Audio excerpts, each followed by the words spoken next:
We are learning more about a young woman who died from yesterday's grinding wreck on Interstate 10 in Mobile.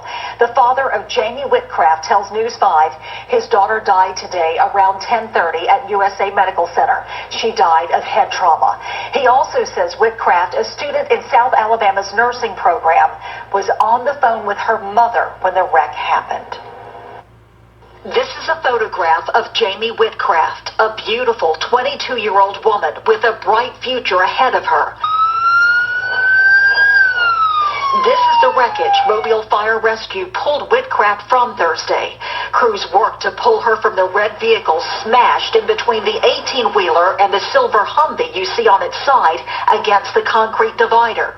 Jaimie's father tells News 5 his daughter, on the phone with his wife before the crash, complained about the Mobile traffic.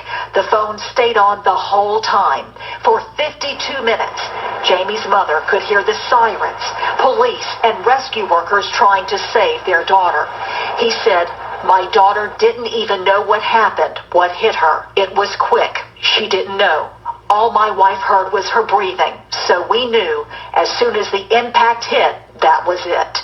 At least she didn't feel any pain." To be a young woman, Joe Witcraft says his daughter touched a lot of lives. He's feeling an outpouring of support from people all over the country, including people from the University of Alabama, where she attended before joining the nursing program at South Alabama. Jaimie had planned to go into the Air Force, a commissioned nurse. According to her dad, she had the world in front of her. She was a leader. People followed her. They listened to her. They respected her. Mr. Witcraft also talked about the large, diverse group of nursing students at the hospital when his family arrived in Mobile from Texas. Everybody gravitated to her because she accepted everybody for who they were, not for what they looked like. Mr. Witcraft says a viewing for Jaimie will be in Woodlands, Texas next Friday. Funeral services and burial will follow on Saturday.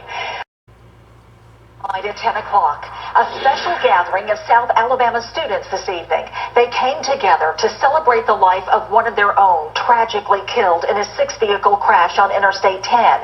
News 5's Alan Carter was on campus, where students joined the family of Jaimie Witcraft for a touching tribute. You can see the hurt in their eyes and their faces. It's very hard to lose someone like that, and it won't be the same. It will never be the same. 2 weeks later, still coming to terms and looking for an answer. Why her? I wish I could know it better. But she was the most amazing person. Jaimie Witcraft was 22 years young when her car was crushed and her life was taken in an accident on Interstate 10. It was complete shock, because you hear about car accidents all the time, and you never think that car accident's going to be someone you know, much less someone you see almost every day. Jaimie's death, as tragic as it is, doesn't have to be in vain if this moment inspires us to live for something greater than ourselves.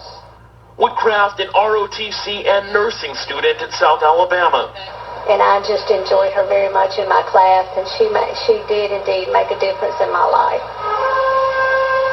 And clear by the turnout, she touched a lot of lives. And Jaimie was certainly a leader. But she was not only a leader, she was the best kind of leader there is. She was a servant leader. She was always happy, and I'm going to really miss her. This night, not just about student grief, but getting a chance to wrap their arms around a family. You have truly helped us find light in the days of darkness. Even though, unfortunately, they lost a beautiful daughter, they've gained thousands of family members through this terrible tragedy. We were blessed to have Jaimie in our lives, and we told her every day that we loved her. My advice to you today is to tell your family you love them every day, because you don't know if you'll have tomorrow. God bless all of you for being here. Witcraft's family came out from Texas to be here. They say her dream was to be a nurse in the Air Force. Reporting on the USA campus, Alan Carter, News 5.